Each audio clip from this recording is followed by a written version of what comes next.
Morning student. कल मैंने आपको समांतर माध्य के बारे में बताया, केंद्रीय प्रवृत्ति की माप, मेजर ऑफ सेंट्रल टेंडेंसी। इसमें माध्य दो प्रकार का होता है। एक तो होता है गणितीय माध्य और दूसरा होता है स्थिति माध्य। गणितीय माध्य और स्थिति माध्य दो प्रकार के माध्य होते हैं। सबसे पहले अपन जो पढ़ेंगे वो गणितीय माध्य पढ़ेंगे। गणितीय माध्य में तो आपके समांतर माध्य आता है और स्थिति माध्य के अंदर माध्यिका और बहुलक आते हैं। ये दो चीजें अपन आज यहाँ पे अध्ययन करेंगे। सबसे पहले मैं लिखता हूं समांतर माध्य।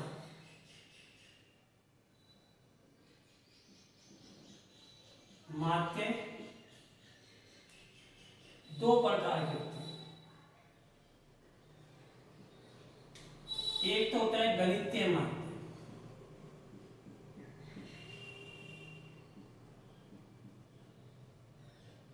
और एक होता है स्थिति माध्य।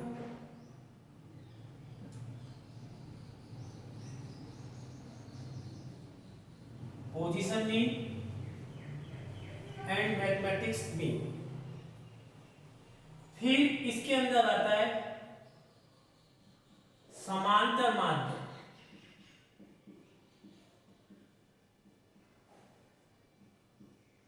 और इसमें आते हैं बहुलक और माध्यिका।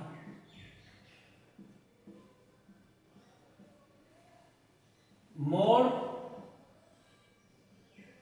मीडियन।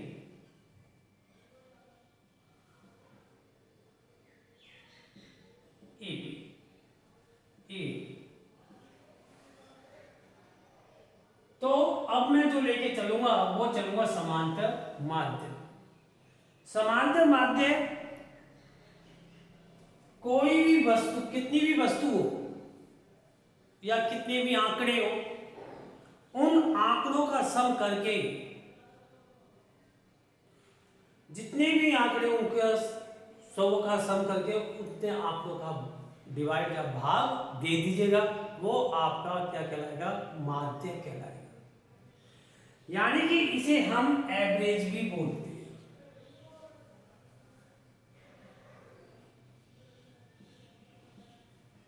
औसत। औसत का मतलब है आंकड़ों का योग बटे हुआ आंकड़ों की संख्या। या इसे समांतर माध्य कह दो या समांतर या औसत कह सकते हो, एवरेज। इसके अंदर जैसे आपके पास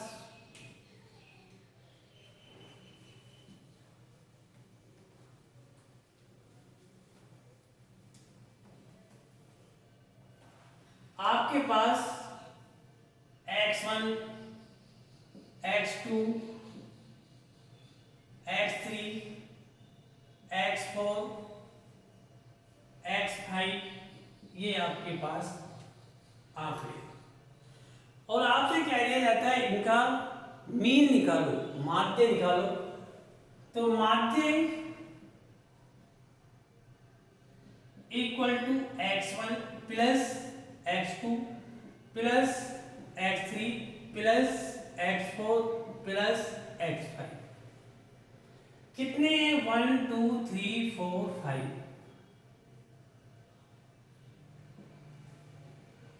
या इसे एवरेज भी कह सकते हैं। रही सूत्र की बात, जैसे आपके पास इस प्रकार है, तो ये कितने टाइम्स है, ये x2 कितनी बार है, x3 कितनी बार है, x4 कितनी बार है, तो आप इसे क्या लिख सकते हो? x1 plus x2 plus x3 plus x4 plus x5 upon f1 plus F2 plus F3 plus F4 plus F5। अब मान लो ये n तक है और ये आपकी f है, तो इस कंडीशन में कितने तक है ये n टाइम्स n बार, ये कितने तक है n बार। f का मतलब होता है बारंबारता। बारंबारता का मतलब क्या होता है कि कोई भी संख्या जैसे 2 है, 2 5 बार हुआ तो 5 इसकी बारंबारता होगी, 5 इसकी फ्रीक्वेंसी या बारंबारता होगी। तो ऐसे मान लो 5 10 बार है तो 10 इसकी 5 की जो 10 है वो बारंबारता होगी, 5 10 बार। इस प्रकार बारंबारता को शो कर सकते हैं। तो इसको हम क्या लिख सकते हैं, xi अपॉन fi। तो आपका सूत्र बना xy equal to xi upon fi। इसका मतलब है कि आपकी प्रत्येक संख्या 1 टाइम्स है, एक ही बार है, 2 बार नहीं है। अगर 2 बार होती तो उनके साथ f लग जाता, बारंबारता से मल्टीपल्स या गुना हो जाता, परंतु इससे क्या पता चल रहा है कि प्रत्येक संख्या एक बार है। प्रत्येक संख्या कितनी बार है, 1 टाइम्स है।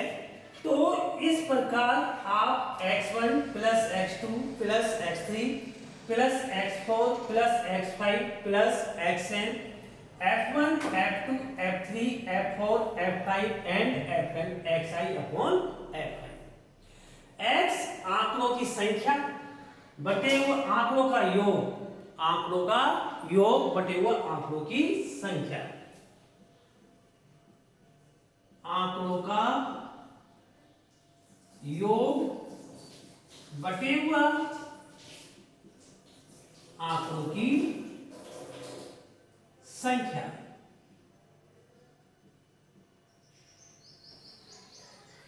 इसे हम x बार से प्रदर्शित करते हैं। किससे प्रदर्शित करते हो, x बार से।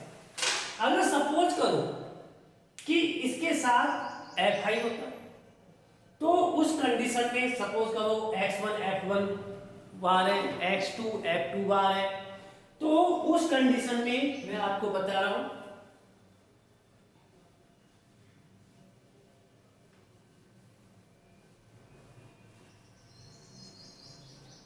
कैसे लेट हुआ तो फिर इसके बाद क्या करते हैं, सपोज करो x1 f1 बार है, x2 f2 बार है, x3 f3 बार है, x4 f4 बार है। इस प्रकार ये xi fi बार है।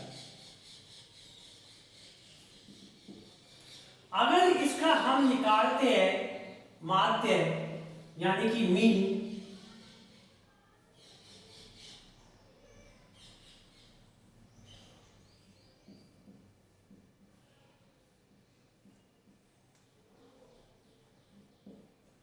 f1 x1 plus f2 plus f3 plus f4 plus f5 x। बारंबारताओं का योग यानी कि आंकड़ों का योग, f1 plus f2 plus f3 plus f4 plus f5। इस पूरे को प्रदर्शित करते हैं हम सिग्मा fi xi बटे हुआ सिग्मा fi। इस प्रकार ये आप इसे माध्य निकाल सकते हो। कब, जब आपको बारंबारता दी जाती है यानी कि frequency given for this xi के साथ इसको मल्टीप्लस कर दीजिएगा, इन सबों का सम और बारंबारताओं का योग का भाग दे दीजिएगा। जो आएगा वो आपका क्या होगा, माध्य होगा। क्या होगा, माध्य होगा। इससे अकॉर्डिंग जो भी क्वेश्चन होंगे, एग्जाम्पल देखकर बताता हूं मैं आपको। एक एग्जाम्पल लेता हूं। सपोज करो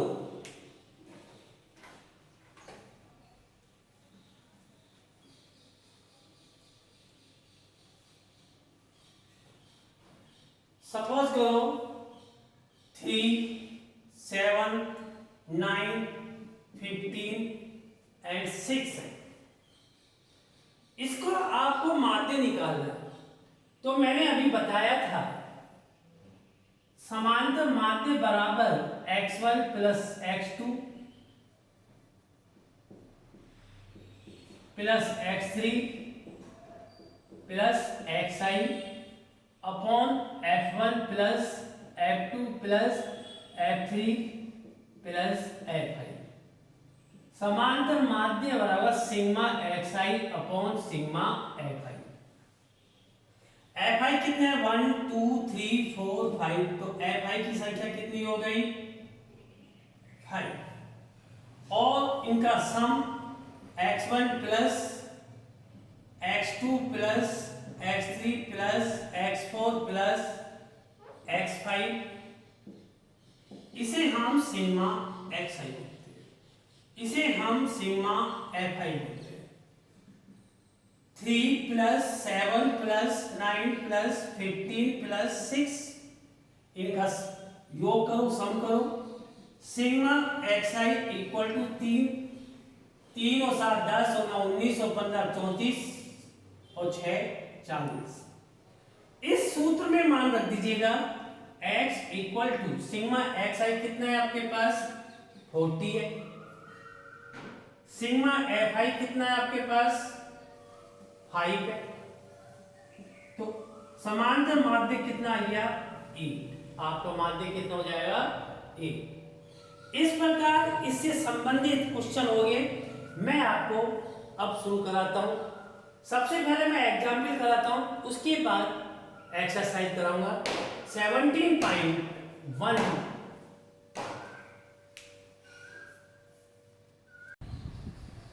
जैसे एग्जाम्पल है, एक विद्यालय में कार्यरत प्रधानाध्यापक सहित 5 कर्मचारियों का वेतन 8,000 रुपये, 5,000 रुपये, 4,000 रुपये, 2,500 रुपये तथा 1,500 रुपये मासिक है। विद्यालय में कार्यरत कर्मचारियों का औसत मासिक वेतन ज्ञात कीजिए। मैंने अभी आपको एक सूत्र बताया था, समांतर माध्य या माध्य, इसे आप औसत भी कह सकते हो, इंग्लिश में कहते हैं मीन या एवरेज। ये बताया था मैंने x1 plus x2 plus x3 plus x4 plus x5 upon f1 plus f2 plus f3 plus f4 plus f5। इसे आप ऐसे भी लिख सकते हो, sigma xi n equal to i equal to 5 upon sigma fi। इस प्रकार भी लिख सकते हो आप, क्योंकि ये आपका सूत्र है। i का मतलब 1 से 5 तक जितने भी आंकड़े होते हैं वो लिखा जाता है। तो आपको x1 कितना है, 8,000 प्लस समेशन का मतलब होता है योगफल या सम। सिग्मा बोलते हैं अपन लोग, समेशन भी बोल सकते हो, सिग्मा भी बोल सकते हो। इसलिए चिन्ह यहां भी आ जाएगा, जितने भी आंकड़े होंगे उन सभी का योगफल कहलाता है।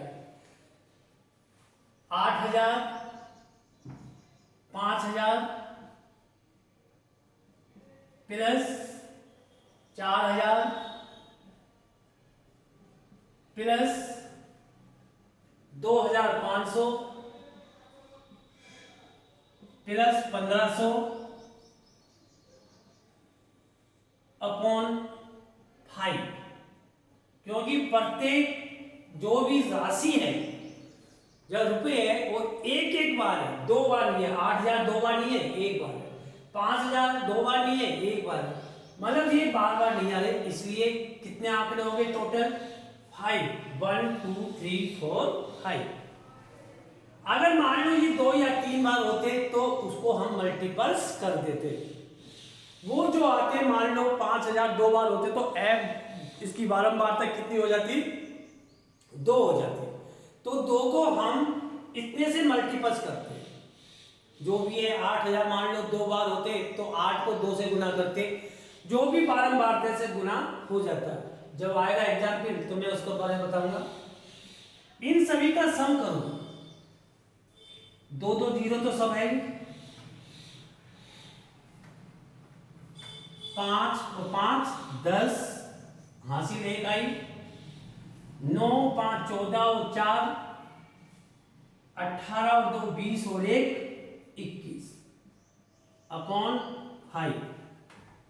समांतर माध्य 5 का भाग दो या डिवाइडेड बाई 5, 5 20, 5 दूनी 10, डबल 0, यानी कि इनका एवरेज या औसत कितना होगा? 4200 रुपये।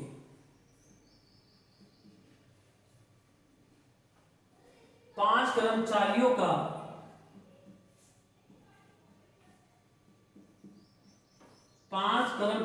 का औसत एवरेज इक्वल टू 4200 रुपये होगा।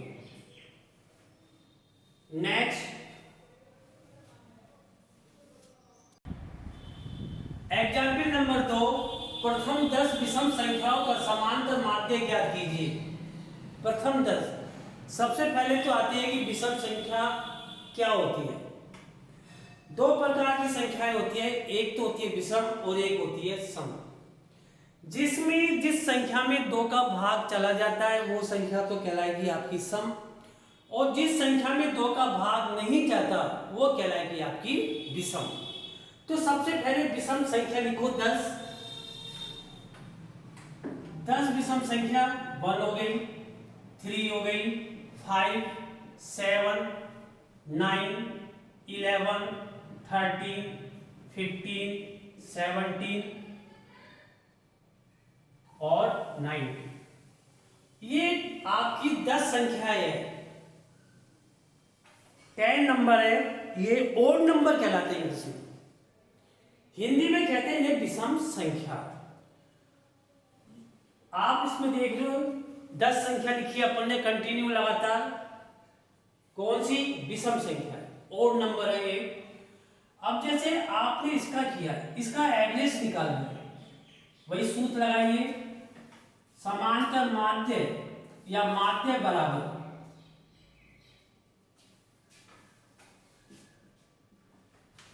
माध्य 1 plus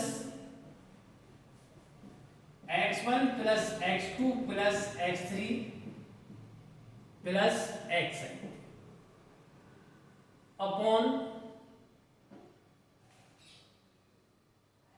f1 plus f2 plus f3।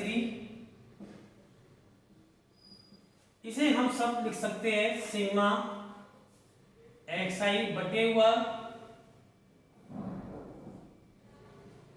Sigma fi। कितने हैं? n i equal to 10। n जितनी संख्या है i की वैल्यू उतनी बन जाएगी। अब इनका सम करो, 1 plus 3 plus 5 plus 7 plus 9 plus 11 plus 13 plus 15 plus 17 plus 19 upon 1 plus 1 plus 1 plus 1 plus 1 plus 1 1 plus 1 plus 1 1 2 3 4 5 6 7 8 9 10। इसे आप लिख सकते हो, सम करो 1 3 1 और 3 4 और 5 9 और 7 16 और 9 25 और 11 36 और 13 49 और 15 64 और 17 81 और 19 100 अपॉन 10 इक्वल टू 10। तो आपका समांतर माध्य यानी कि एवरेज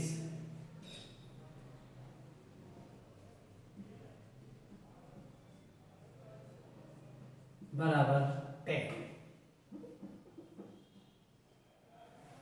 नेक्स्ट एग्जाम्पल,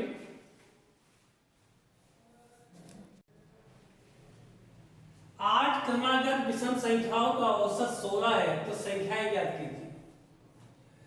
इसका कहने का अर्थ है कि कंटिन्यू लगातार, कोई बीच में गैप नहीं है, तो लगातार कंटिन्यू 8 विषम संख्या ऐसी है जिनका एवरेज 16 है, 16 है। औसत कितना है? 16 है।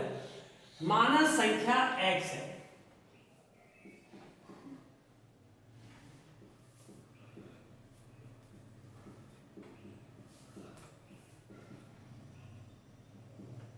संख्या बराबर क्या है? x। Let for this number is x। Number is x। क्या लिखा है? लगातार विषम संख्या, कंजुगेटिव नंबर। लगातार विषम संख्या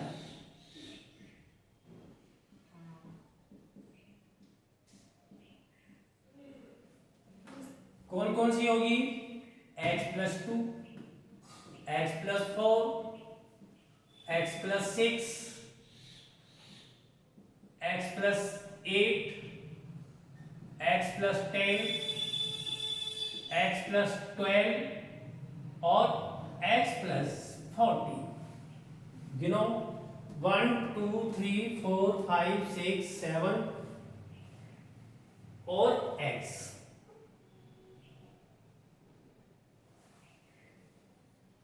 ये आपके कंजुगेटिव ओड नंबर है, यानी कि लगातार 8 विषम संख्याओं का औसत आपको दिया हुआ है।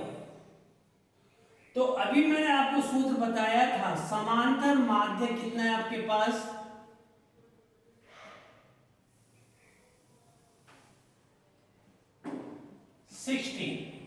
कितना गिवन है?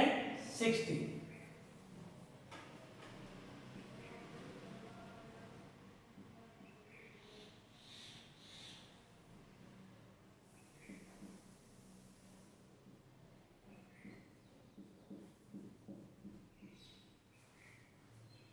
समांतर माध्य बराबर x+2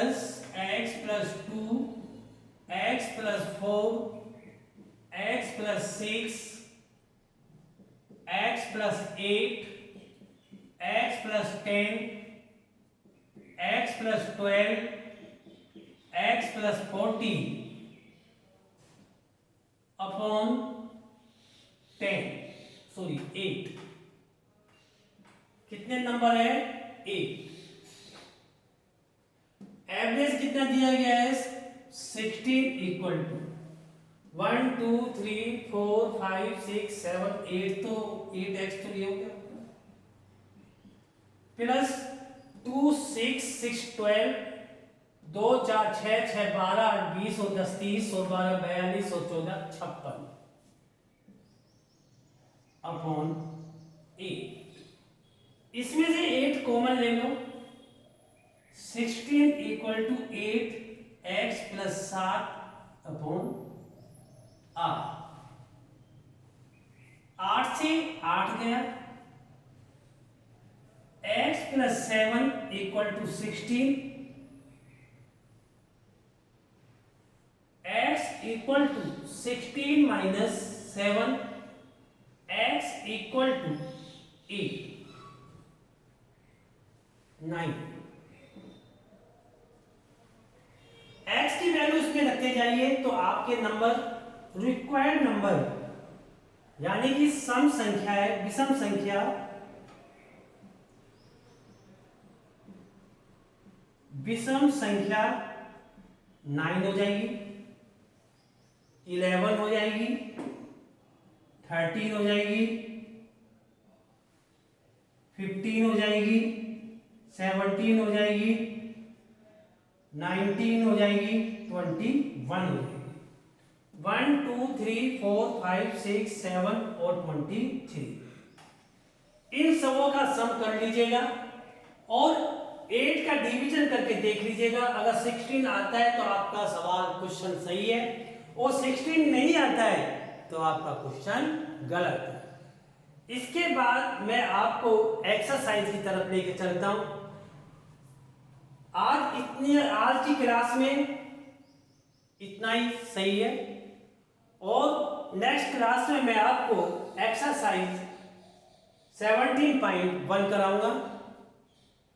अगर आपको कोई प्रॉब्लम आती है तो हमारे कमेंट बॉक्स में दीजिए, आपका समाधान विद इन 24 घंटे के अंदर कर दिया जाएगा।